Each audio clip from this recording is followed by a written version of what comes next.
I am thrilled to welcome you to the second annual APAICS Tech Summit. I'm Madalene Mielke, President and CEO of APAICS, the Asian Pacific American Institute for Congressional Studies. I'd like to thank Amazon, our presenting sponsor, as well as all of our panelists and moderators and partners. Your support enables APAICS to fulfill its mission of promoting Asian American, Native Hawaiian, and Pacific Islander participation and representation at all levels of the political process, from community service to elected office. The Tech Summit brings together community and corporate leaders, subject matter experts, as well as Asian American, Native Hawaiian, and Pacific Islander elected officials for bipartisan policy discussions that affect our communities and the nation at large. Over the next 2 days, we'll hear discussions on AA and NHPI representation at all levels in the tech industry, challenges and opportunities in addressing the digital divide, preventing online harassment and misinformation, and digital skilling initiatives to increase technical literacy in underserved communities. First, I'd like to introduce our first speaker, Meredith Attwell Baker. Meredith joined CTIA as its president and CEO in June of 2014. She brings extensive experience on spectrum issues and wireless policy, and a keen understanding of how government and business must work together to drive innovation. Prior to joining CTIA, Meredith served as the Senior Vice President of Government Affairs at Comcast NBC Universal. In 2009, she was appointed by President Barack Obama to serve as a commissioner to the Federal Communications Commission. Prior to joining the FCC, Meredith served in the Bush administration as the Acting Assistant Secretary of Commerce for Communications and Information, as well as the Acting Administrator of the National Telecommunications and Information Administration. Let's welcome Meredith to the APAICS Tech Summit. Hello, I'm Meredith Baker of CTIA. I want to thank Madalene and everyone with APAICS for your critical work. As the wireless industry, we support your mission and your goals, and are proud to partner with you. The wireless industry recognizes its responsibility to ensure diversity, equity, and inclusion within its companies, as well as equitable access and opportunity for those it serves. It is the access point I want to touch on briefly, because I'm so excited about what 5G wireless can do to create the opportunities we will all need to get ahead. Thanks to billions and billions invested, 5G is now helping us meet today's challenges, especially closing the digital divide. Too many Americans do not have access to affordable, high-speed broadband at home. We all saw the challenges during the pandemic and have come together to address it. The new capabilities of 5G are allowing wireless to be your home broadband solution for the first time. We are able to reach underserved and unserved areas. And the fastest growing broadband provider today is actually a wireless company. 5G Home is already available in 70 million households, and in just a few years, it will be an option for hundreds of millions more. And we're just at the beginning of the 5G decade that will create over 4 million new jobs across our country. We are already seeing those jobs take shape. I recently met Kai, a Virginia teacher who was inspired by the cuts in their field trip budget at her school to innovate. Now she's an entrepreneur using 5G to transform the classroom and bring the world of virtual learning to every child in every community. Thank you for all you do. I look forward to building our 5G future together. Thank you, Meredith, for your remarks. Our first panel at the Tech Summit is Enabling Opportunities, 5G and Communities of Color. This panel will explore the potential of 5G and how we can ensure that communities of color are not left behind. It's my pleasure to introduce the panel moderator, John Nakahata. John is chair of HWG, a prominent Washington, D.C. law firm, and is widely regarded as one of the leading telecom lawyers in the United States.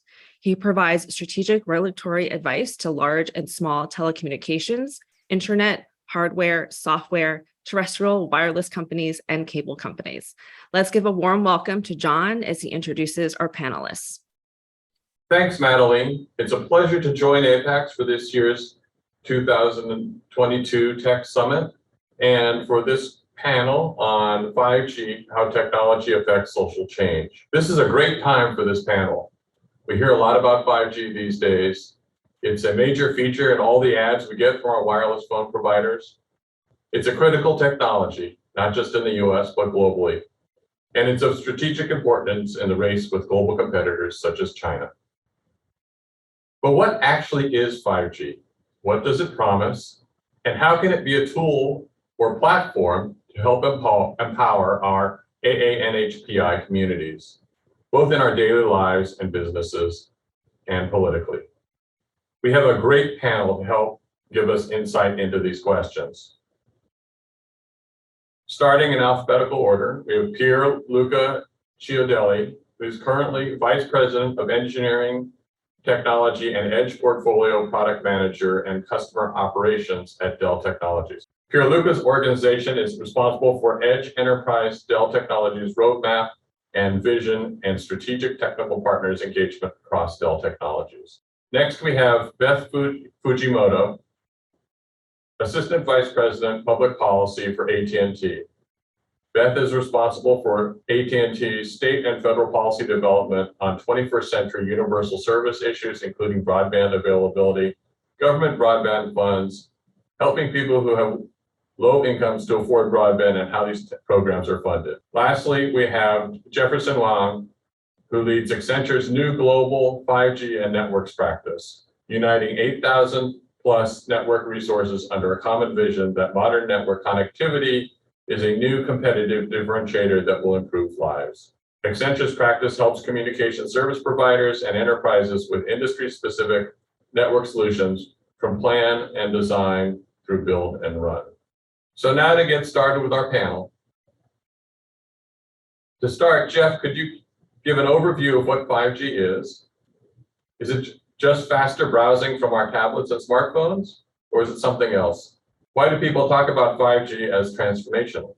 Yeah, absolutely, John. I think when you kind of look back at history in wireless technology, you kind of see there's the 1G days where you unlocked mobile voice. In 2G, you added text messaging where you had to mash the 2 key 3 times just to get the letter C out there. And then in the 3G days, you unlocked mobile data. And in 4G, there was really mobile internet. But a commonality across all of those previous generations was about the consumer.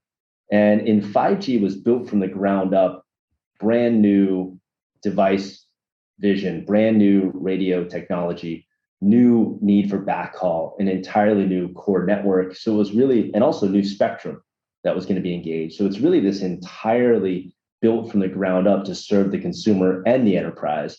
And that's why you really look at this as really being a transformational technology where you actually are trying to actually help the enterprises transform through wireless technologies, as well as help consumers with what you mentioned at the beginning around faster browsing speed, more responsive websites, and more devices connected. Thanks, Jeff. Pierluca, from your perch at Dell, can you share what you see as the transformational opportunities and applications that will flow from 5G? And what does it take for 5G spawned ideas to flow from the brainstorming whiteboard to something that we can use every day? Thank you. So from Dell perspective, I think building on what Jeff was pointed out, 5G is just more than just a new brand or new connectivity. 5G require an entire transformation and require the entire industry, including computing industry and software industry, to come together. So it's not just connectivity per se. 5G was also the movement to Open RAN, so the ability to run application for the 5G connectivity. In the past was very silos, right? In the 3G days, 4G days was like you buy that solution for a very particular vendor. With the 5G, there is a movement to also standardize this. But the most important thing is how you can make the thing real. We all understand that, you know, on the device that we have every day on the phone, 5G is a reality. Why is not a reality in every place? Because it's based on the outcome. And so if you are not based on what really transformation, you need to transform the community. You need to solve real problem. And that's where 5G can be very revolutionary. But the 5G by per se, without having a project to transform the community, to make the life better, is not going to be there soon enough. So we need to invest in that. We need to see the entire holistic picture. And that's where I think here on the panel, working all together, right? From connectivity point of view, but from an application point of view, from an outcome point of view, and helping the community to reach the next step and really bring in this also notion of a digital city or digital community. It's where 5G really will show the best, right? So it's not, 5G is different because it's not just about connectivity. Thanks, Pierluca. Turning to you, Beth. AT&T is, of course, deploying 5G networks, and it is a major technology solutions provider to businesses of all sizes. Can you tell us what you see as major potential changes that we could see from 5G? Sure.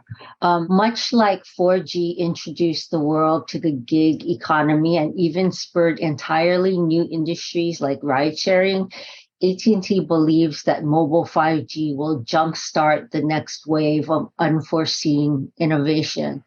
Pierluca talked about, what it'll mean for communities. And indeed, one of the most important changes we believe 5G and 5G-enabled technologies will help to drive is to better enable communities to address the existential threat that is climate change. 5G can help to make communities more sustainable. Just one example, AT&T and JBG Smith are creating the first true 5G smart city at scale called National Landing in Arlington, Virginia. What does a 5G smart city enable? Here are a few possibilities. Sensors in smart buildings collect data like, is a room in an office building empty, or are there maybe like 10 people in there, or 3 or 20? And what about the room down the hall or the floor above? 5G coupled with artificial intelligence or AI capabilities will enable the smart building to then automatically adjust the heating or cooling to each room. And 5G and AI can also automatically lower the blinds to keep rooms cooler on hot afternoons, but raise them to maximize natural light on cooler days. In these ways, 5G can help to more efficiently manage energy consumption. And the same goes for water usage. Smart technologies can monitor water usage in a building, for example, enabling building management to identify water leaks early, automatically shut down the water flow to where the leak is happening, and thereby help to minimize wasting the precious resource that is water. Out on the street, municipal and public safety sensors can help to manage street and pedestrian traffic, helping to make the city more walkable, and so helping to reduce our carbon emissions. 5G and 5G-enabled technologies can help all of our communities to adopt more sustainable practices. Beth, continuing on, how does 5G differ in rural areas from urban?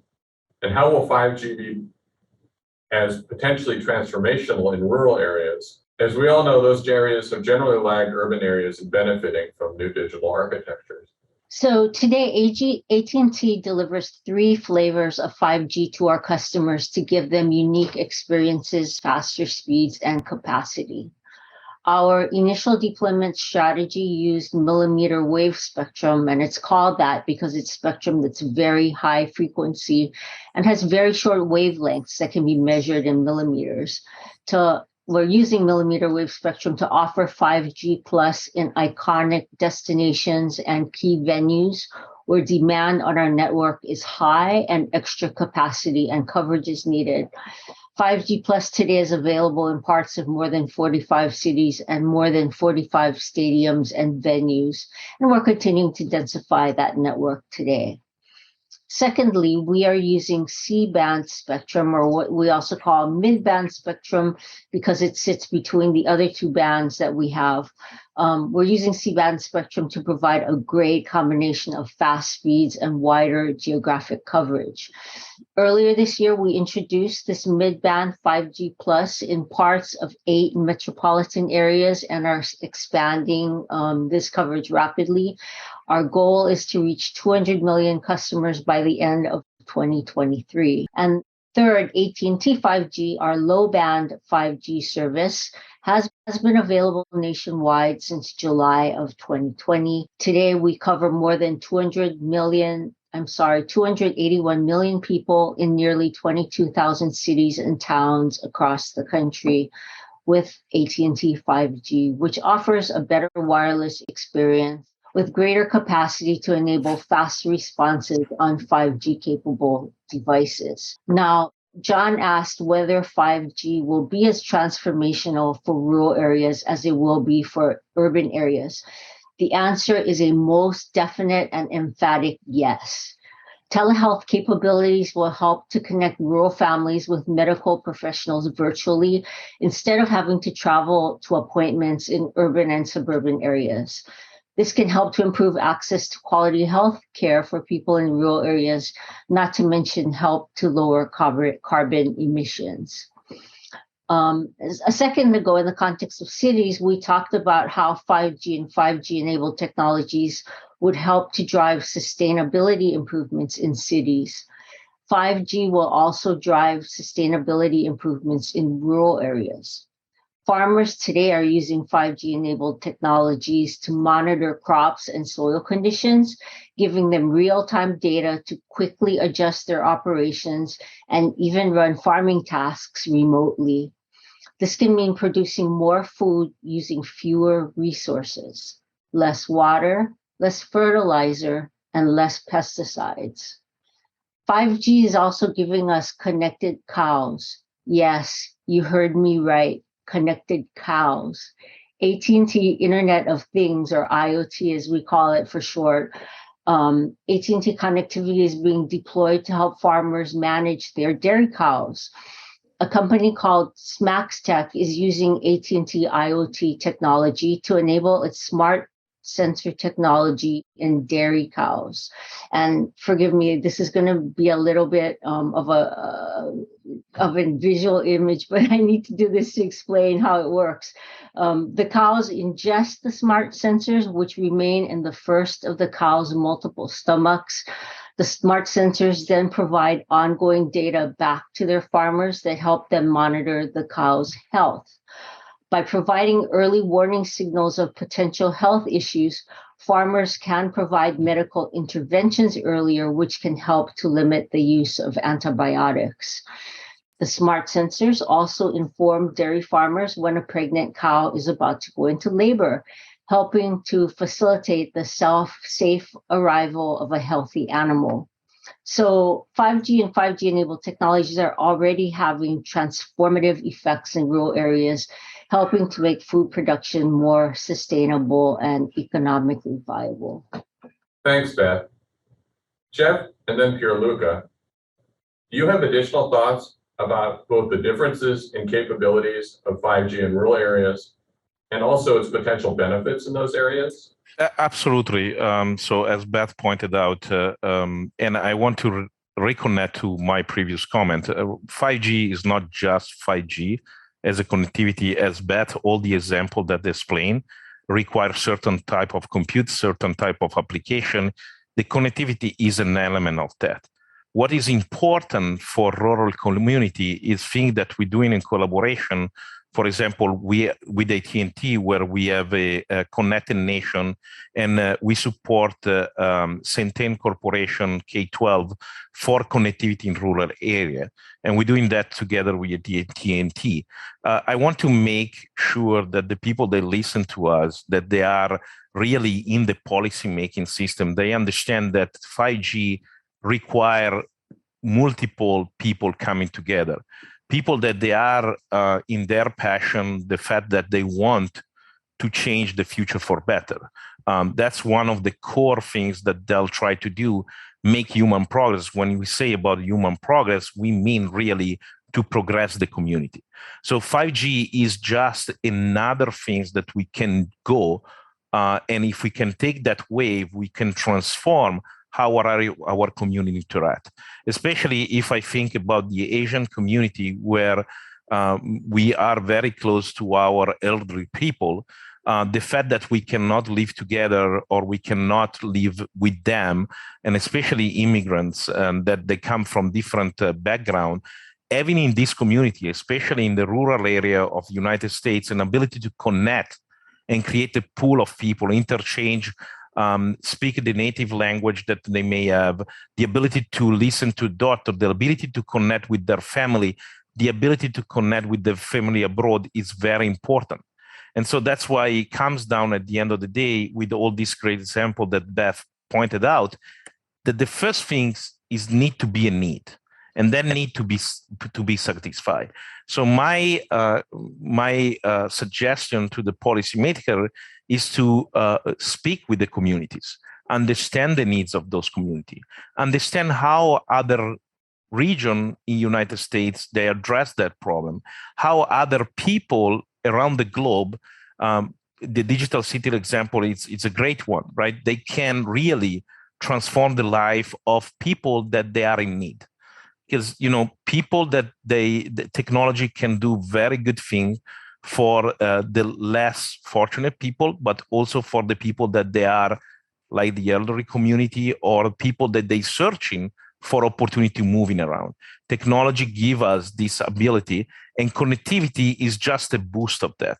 So it's very important when we go and transform a place that we transform because we want to do the better for the place.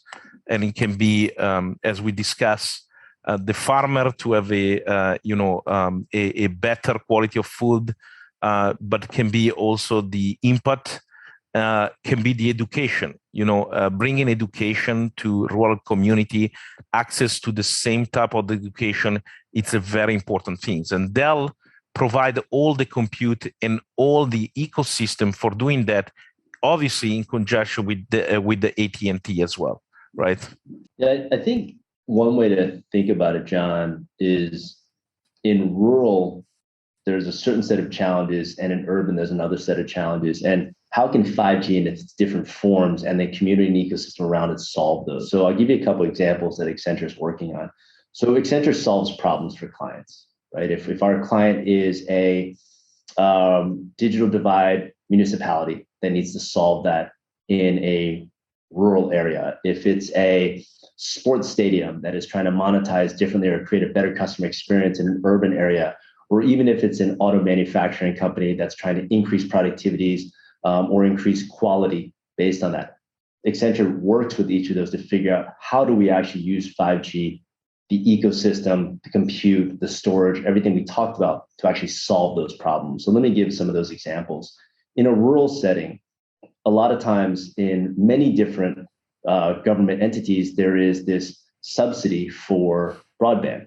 And broadband is defined in many different ways in rural communities. It can be defined as, downlink only, or it can be defined as symmetrical. And there's a lot of ways to actually get that technology there. There's satellite, there is fiber, there's hybrid with coax to the last mile. And then there's potentially 5G fixed wireless access that lowers that cost to the last mile. So if there's areas where you cannot dig the fiber trench to reach these rural communities, can we use 5G and a wireless last mile link to lower that cost to serve? And is there an ability to actually serve that community differently?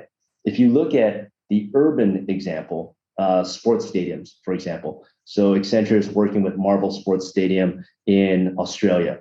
And a sports stadium has to think about a couple of things, right? How do you consistently increase the actual customer experience? For example, you come into a certain gate and you don't know where your seat is, so you have to walk all the way around to the other side to get to your gate. You potentially want to see what the shortest line to merchandise is, or food and beverage, in order to actually get to a quicker and not miss a beat of the game. So Accenture is working with a 5G network in that sports stadium to actually do augmented reality wayfinding. So as Pierluca mentioned, what are the other ecosystem players that Accenture is pulling together? So Google's involved there, Accenture's involved there, Telstra as an operator is involved there, and the Marvel Stadium itself, where Australia Rules football is being held, is involved there. So that's how we're pulling together that ecosystem. And then in a hybrid example of rural versus urban, if you look at an auto manufacturing plant, so Stellantis is an auto manufacturing client that Accenture is working with, and we're pulling together Tim Brazil, Stellantis, and Accenture. And we're working on a 5G private network with MEC on the edge compute, with an algorithm, a video analytics algorithm that Accenture developed so that we can actually tell, Stellantis makes lots of different brands of cars and a lot of different models of cars. And you'd be surprised at how many times the wrong brand gets matched with the actual wrong model. And there's somebody dedicated to looking at that line for quality assurance. Well, how do we upskill that person or that team into another function while we actually use 5G plus the edge compute plus the video analytics solution that Accenture built out so that we can actually do that and have only one person there to do quality checks, but their computer vision is taking care of most of it, and upskilling that person to a higher value job or upskilling that person to another part of the auto manufacturing plant. So those are just some examples of how you could think about urban as well as rural impact of 5G. Shifting a little bit here, Jeff, when we were talking prior to the panel, you indicated that Accenture had done some work to estimate the impact of 5G on the nation's economy. Can you share some of the key results? Yeah, I think why it's so important to think about when you started this, John, around 5G being transformational, and we discussed how 5G is built from the ground up to help the consumer and the enterprise to really look at what's the economic impact, the job impact, and just societal impact, right? We've heard some really good examples in those. So one of the things we did was we worked with Qualcomm and we did an economic study specifically focused on the US and Europe to start around what's the GDP impact of 5G. And over the next 5 years, what we found is that 5G can have up to a $1.5 trillion impact to the US GDP and a $1.2 trillion impact to all of Europe's GDP. And how does that translate into potential for transforming or adding jobs? And when we looked at full-time, part-time, and seasonal jobs, and this includes deployment of 5G, this includes the transformation of jobs like we talked about, where you're upskilling that worker to just visually look at a brand plus a model of a car and moving them into a different part of the business. But if you look at the job impacts, what we found is in the US, it was up to 16 million jobs could be created or transformed over the next 5 years due to 5G. And in Europe, that number was up to about 20 million jobs that could be transformed or created due to 5G. So an incredible impact on the entire value chain, whether it's finding people who can kind of help us with the actual deployment of it, or actually working on these assembly lines, these factories, these oil and gas companies, these utilities where we're transforming those jobs. So a really, really impressive set of numbers on GDP impact and also potentially transformation. Thanks, Jeff. Beth, turning back to you, can you help us understand where we are as a nation in our 5G deployment?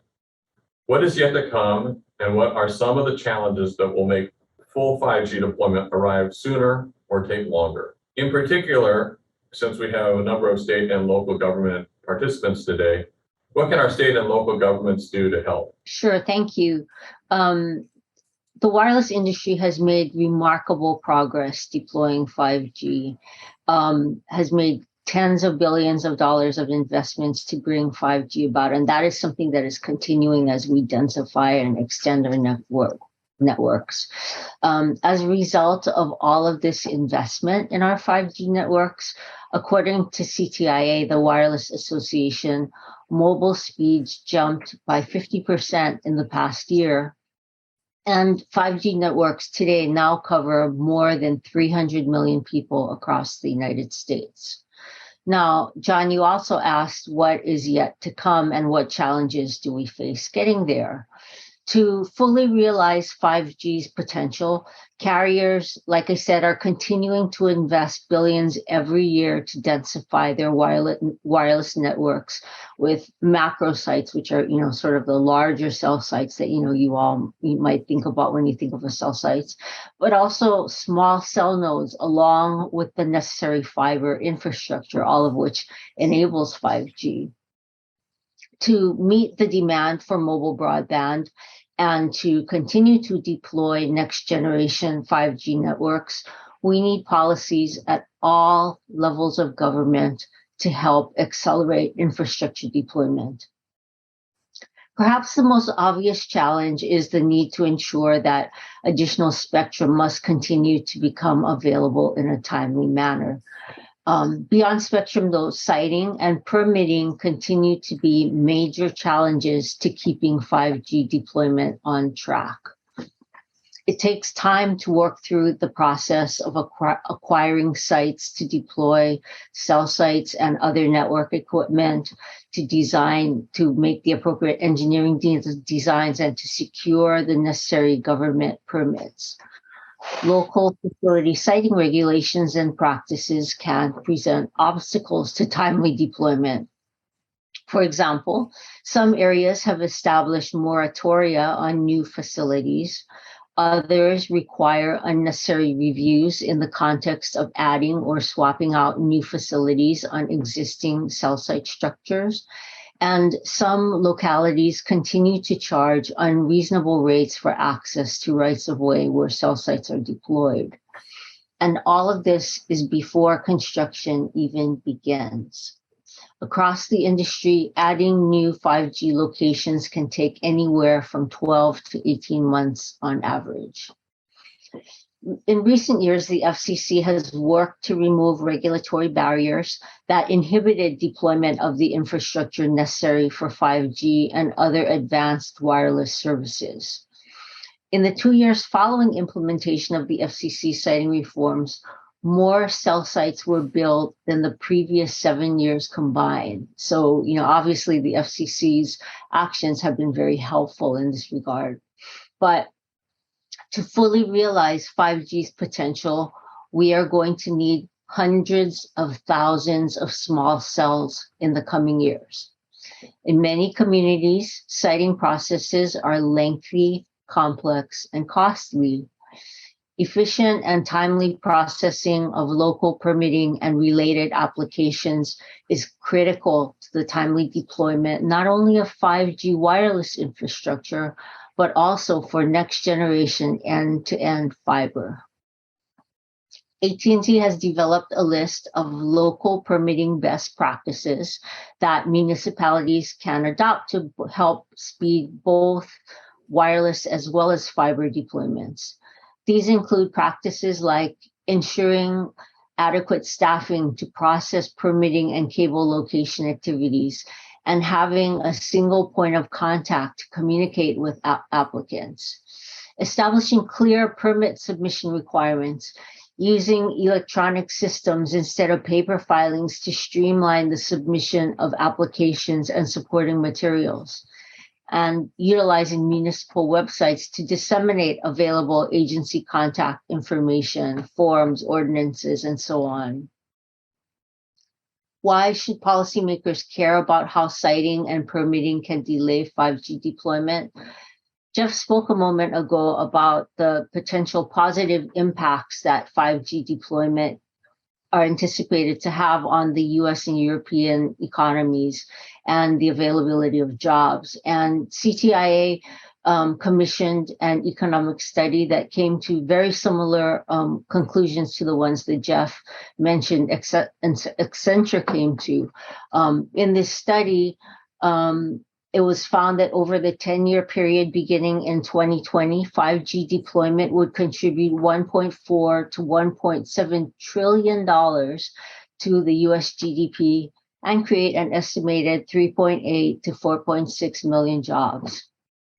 But the study also found that every 6-month delay in 5G deployment could mean missing out on $25 billion of the potential 5G benefits anticipated between 2020 and 2030. An extended delay could even erode the comparative advantage that the US holds in many industries. And so for these reasons, we hope that municipalities will help us to minimize deployment delays because they absolutely matter. Thanks, Beth, for those insights. Pierluca and Jeff, from a broad perspective, what can policymakers at all levels do to maximize the potential benefits from 5G? I think from my perspective, reconnecting to what I was saying before, We have definitely a fragmentation of the policy. We don't need more policy. We need a better policy that can streamline the things that Beth just mentioned. We are on the right track, but the important thing is also education of the community and the political community about why 5G is so important, but more than that, why the transformation is so important. As we said, the use case that we can bring in rural community, the use case we can bring in a stadium where actually we are working for events and stuff like that, but the experience, the better way of life we can offer because the technology, it's extremely important to understand. People need to understand that when we speak about 5G, we not just speak about the connectivity. We're speaking about something that can enable a transformation in the day-to-day life and can make things better. Now, to me, it's also to notice that the challenge we have in US, we produce the best technology in the world. And we are far more advanced than everybody else, but we have a challenge to deploy this in our communities. And this has put us back in time on certain things. So we are very good on the business side. We are very good to create opportunity around the world. We are very good in advance the East and West Coast, but we have challenge in getting at same level of, for example, certain European countries that they have a national policy that really force people to not force, but I will say give business advantage to people to adopt new technology. And that's the things that we see across the entire nation where we have pockets where we can't innovate.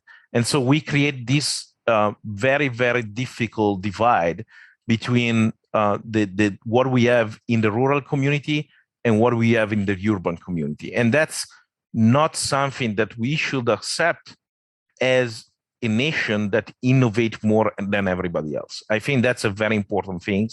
And as I said, our goal in life, by the way, we need all of us together to transform and to make a better life for the people in those communities as the same chance that they have in the urban community.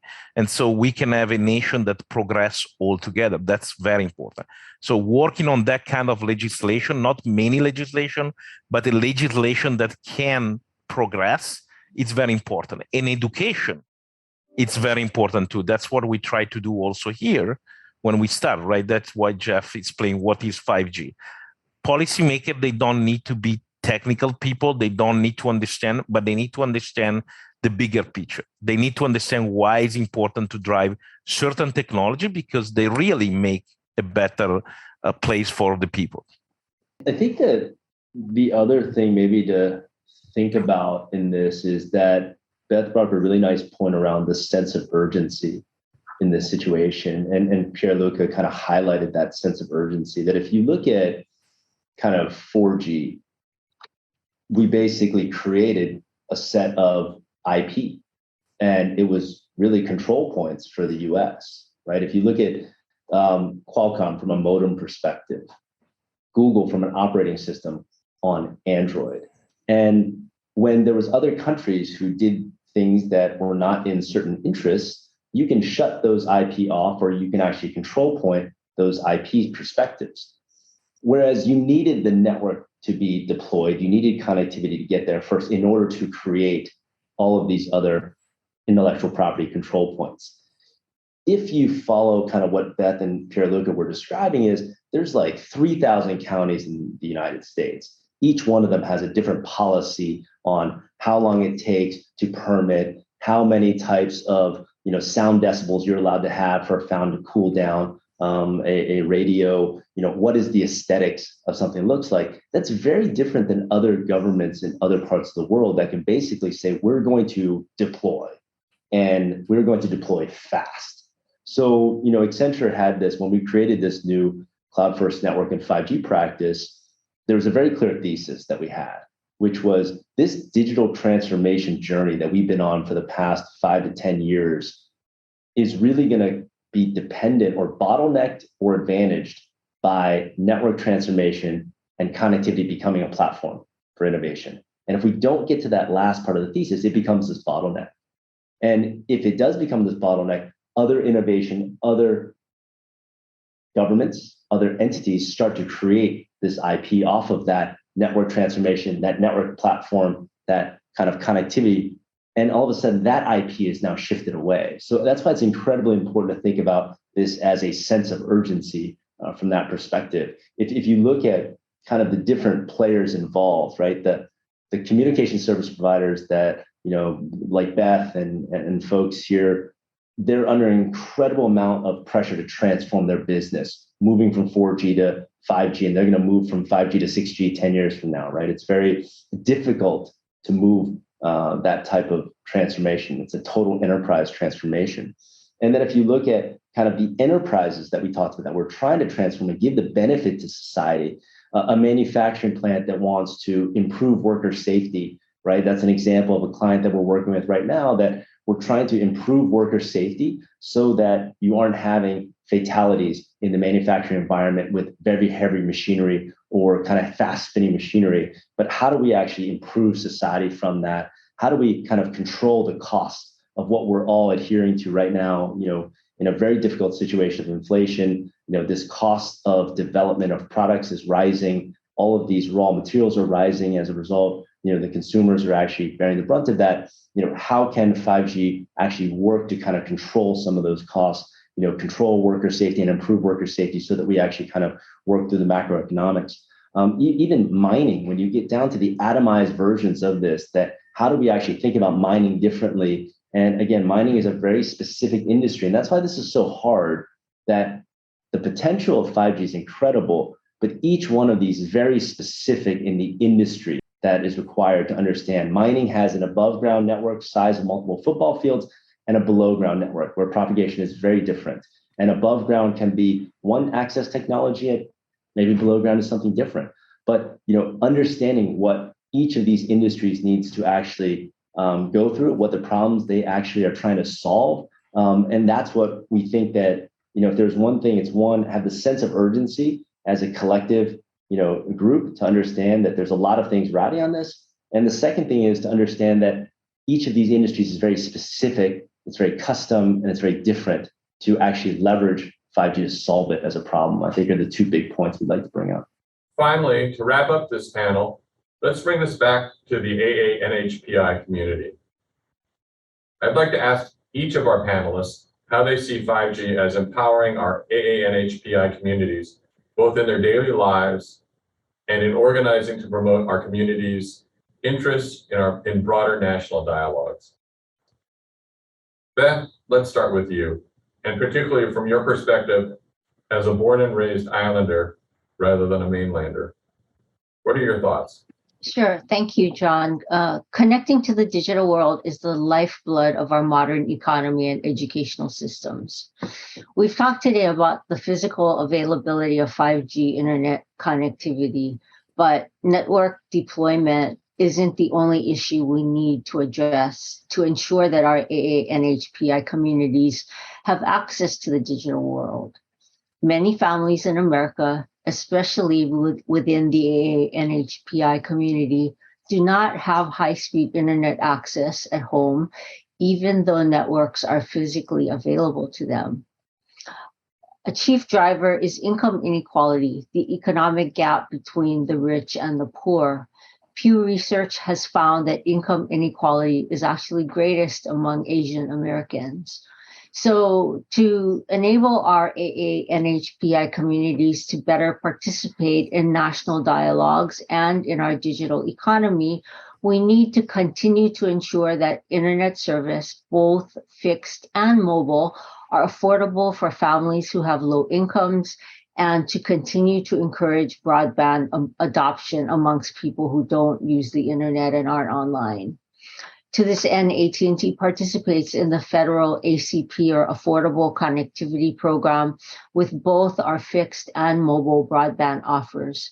In fact, we offer an internet plan that provides eligible households with free internet service when combined with the federal ACP. We've also launched AT&T Connected Learning Centers that provide internet access and educational tools to students who face barriers to reliable internet connectivity. In California, Asian households are 7.6 percentage points less likely than white households to report having internet access. So in April, we launched a connected learning center in San Francisco at the Asian Pacific American Community Center. I'm especially proud that this AT&T initiative is helping to support Asian Americans and Pacific Islander students and families at the local level to help ensure that they can fully participate in our digital world and in national dialogues. Pierluca, do you have some ideas and suggestions here? I think to build on what Beth was saying about this or some of the initiative, that technology is part of the take on race and really focus on a coalition of like-minded company that they want to really serve in a community. As we pointed out, the low income are the people that they are most exposed to not having access to this ability. So as Dell, we are working in a partnership with Take on Race. And for example, at Harlem Children's Zone, we put in the hand of the people and the community hundreds of thousands of devices and the connectivity necessary to close this divide. I think for us is very important as we look at everything is happening, having a networking that we can create of Asian community where, for example, all the things where we suffered last year with the Asian aid and things that they've been affecting the community around the United States, it's very important to get connected. It's very important that people can connect, can be together, can exchange idea, can protect themselves, can also be listened. And so as Dell Technology, we make a priority to put in the end of the all people. And as Jeff pointed out, industry, the ability to get connected, to process things, and to stay together. This sense of community needs to be larger than the local community. We need to create really a network. And to create a network, the base is to have connectivity that everybody can access. First, number one thing. And the other thing is very important that we educate the people how they can use this technology. But more important, the outcome of this technology that we have in our solution and in our getting together with this initiative to make really the Asian community leveraging this opportunity to stay connected, to offer medical assistance, to offer to everybody a voice. And I think that's the most important thing, very close to my heart and to Dell as well, because in that way we can react quickly and we can also make better for the entire larger community. So it's a way to connect, it's a way to also break the barrier, and it's a way to make us listen. And sometimes, especially in communities, it's difficult to be listened, and it's important to get connected through technology so we can do a lot of things. So I'm looking forward to all the possible policy that you guys can do for encourage everybody to adopt new technology, encourage everybody to understand, so educate again the policymaker that this is important not only for business. Business is the driver. There is a lot of money. There is a lot of jobs that can be created. But what we can do, the outcome is actually much more important. How we can change the day-to-day life. As Jeff pointed out, it's very verticalized, the edge where I work. There is an industry and manufacturing and retail, but there is also community, digital city.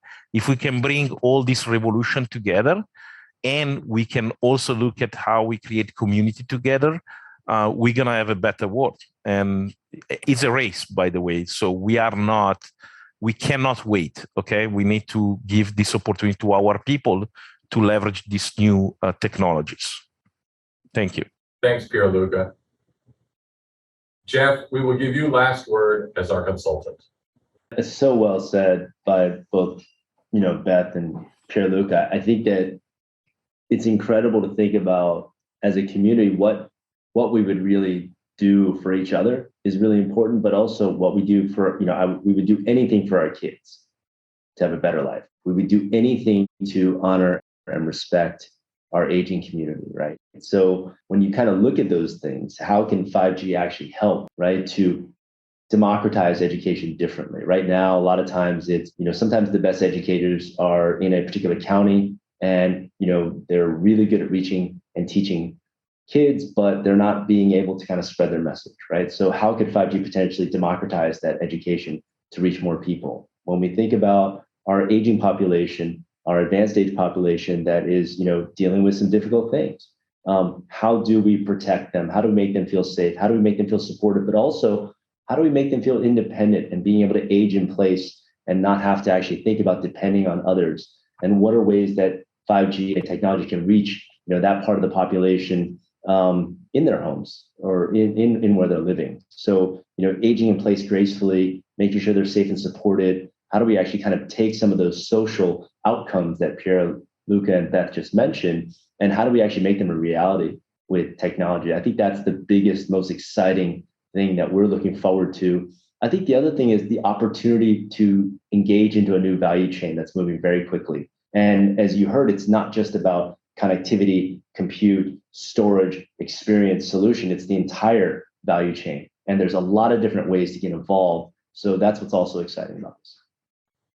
Thanks to all our panelists for providing their insights into 5G and how it could transform both our society and be empowering for our AA and HPI community. Thanks again to APAICS for organizing the summit and for bringing us all together on this interesting topic. And thanks to all of our panelists. Have a good day. Thank you. Thank you, John. Thank you, John. Thank you, Tanya, for having us. Thank you, everybody.